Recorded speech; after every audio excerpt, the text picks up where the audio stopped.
The Manchester derby is right around the corner. Manchester City versus Manchester United at the Etihad. It's going to be a very, very tough game to predict, in my opinion, because Man City have won 1 in their last 10, and Man United are still developing under the new Ruben and Amorim era. But before we get to today's video, make sure you leave a like on the video, subscribe if you are new, comment down below your predictions for tomorrow's game. Anyway, let's just get right into the video. Now, first of all, let's talk about Manchester United, because that's what we're all here for. We're talking about the best club in Manchester. And how do I think we should set up, and how should we punish Manchester City? Because let's be honest, Juventus have done it, loads of teams in the Premier League have done it. How do United do it? It's easy. You beat them in the transition, you force them to make mistakes, you are compact and precise and clinical in moments during the game, and it's going to be a very 50-50 game in my opinion. But if United perform the way we know how we can, especially against Manchester City, you look at the FA Cup final last season, we know how to beat this Man City team. And that's when that Man City team had just won a Premier League. This time, they're in poor form. They've got injuries all over the place. Now, yes, they've still got high-quality players in Kevin De Bruyne and Erling Haaland and Ruben Diaz as well. But still, 3 players don't make a starting 11. And there's 8 other players in that team. So how can United, or how can Ruben Amorim pick the perfect Manchester United 11 to defeat this Manchester City team? And we know we're going to try and keep majority of the ball, slow the game down and push us up against the pitch and put us in our own half. They're at the Etihad. But Ole Gunnar Solskjaer said it best, that it's actually easier to play Man City at home than it is away from home because of the way that their crowd are. And apparently not an intimidating crowd at the Etihad. So for me, I think that's a pretty good sign. But obviously that was a few years ago when Solskjaer was our manager. But for me, Ruben Amorim has to pick a team that can create, that can score, that can control a game when we need to. And fast transitions is what we need. So we need pace in the side, we need creativity, we need poachers, we need clinicalness in the team. And for me, I'm going to predict my starting 11 now, what Ruben Amorim should be picking. But will he pick it is a different question. But this is the team that I would personally go for. Andre Onana in net, despite his 2 mistakes he's made in our last 2 games against Nottingham Forest and the Europa League game against Victoria Pleasant, whatever they're called. And then I'd have Mazraoui as my right centre-back. I would have, as my right wing-back. I would have De Ligt, Lenny Yoro and Martinez as my 3 centre-backs, and I would have Diogo Dalot as my left wing-back. Moving into midfield, we would have Casemiro and Ugarte in the midfield option. We need Ugarte to be the player who breaks up the passes from Kevin De Bruyne. We need Casemiro in there as our anchor in midfield, and both of them can create and are very good in their possession.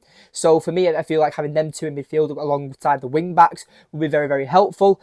And then for our 2 attacking midfielders, I was debating going for Mason Mount, but we have to put Bruno Fernandes in, and I am going for Amad Diallo as well, and Rasmus Højlund up front. But let me know in the comments down below what you think of that predicted 11 and that starting 11 that way for me, because Amad Diallo was very good against Victoria Pleasant. I know it's only Victoria Pleasant, but we finally got to see Amad Diallo in that crucial 10 role where for me it's his best position. But again, he's equally as good as that right wing back. So maybe Amorim might pick a different player and a more creative player to put in the 10 and stick with the likes of Amad Diallo on the right wing back in the Premier League. But how are Man City going to shape up? And I really can't call this because I spoke to a few City fans and they say they don't know how they're going to line up. There's talk about Bernardo Silva playing at right back. There's talk about, Gvardiol being moved back to left back. There's talk of like Savinho playing at left wing. There's even talk about them playing a back 5 against us or to match our 4-3-4, whatever we play. At the end of the day, I feel like Pep Guardiola is losing it a bit. We've seen how he acted with Liverpool. We've seen how he's reacting on the streets when fans are rattling him. He's clearly under a lot of pressure at the moment. And I don't think Pep Guardiola is going to get sacked. That's the worst thing Man City can do. They're just clearly suffering a bit of an injury crisis. And you know what? I couldn't care less. I'm absolutely loving every second of it. To see City's downfall and to see them struggling, I'm here for all day because they have made the Premier League a misery for the last few seasons. And for me, I'm over the moon to see how they're performing at the moment. And to be honest, it's a perfect time to play them. I just really hope that the players that our players can just switch it on and be ruthless, can be clinical, can be precise, and just turn up tomorrow, because that's what we need to see as United fans.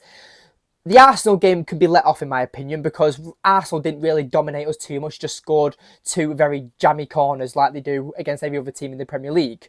But for me, this is the first proper test under Ruben Amorim. He's had a few games now. He's settled into the Premier League a little bit. More players know the system now. This would be the first major game I'm counting under Ruben Amorim, and I want to see what his best team is against the big boys, against your Man Cities, against your Liverpools, against your Arsenals, against your teams in Europe. This is a massive test for Ruben Amorim and what he represents as our new Manchester United manager. So I can't wait. Personally, I'm going for a 2-1 prediction for Manchester United. I'm going to back my team no matter what. You know me. I'm positive throughout every performance. If every single one of my predictions came true, Manchester United will win the quadruple, be invincible, and we wouldn't ever have to worry about losing again. But at the end of the day, my predictions don't always come true. But at the end of the day, I think a 2-1 win for Manchester United is more than achievable. Maybe even a 3-1, maybe even a 4-1. You never know, because this Man City team, if they don't score goals, they will concede goals. So we need to put pressure on them. And like I said, be clinical, be ruthless, be precise. That's how you beat this Manchester City team. So I can't wait for Derby Day. It's going to be a great game in my opinion. And hopefully Ruben Amorim's Red Army can get the job done. But anyway, if you made it far into this video, thank you so much for watching. Leave your predictions in the comments down below. Subscribe if you are new, and I'll see you in the next one. Take care.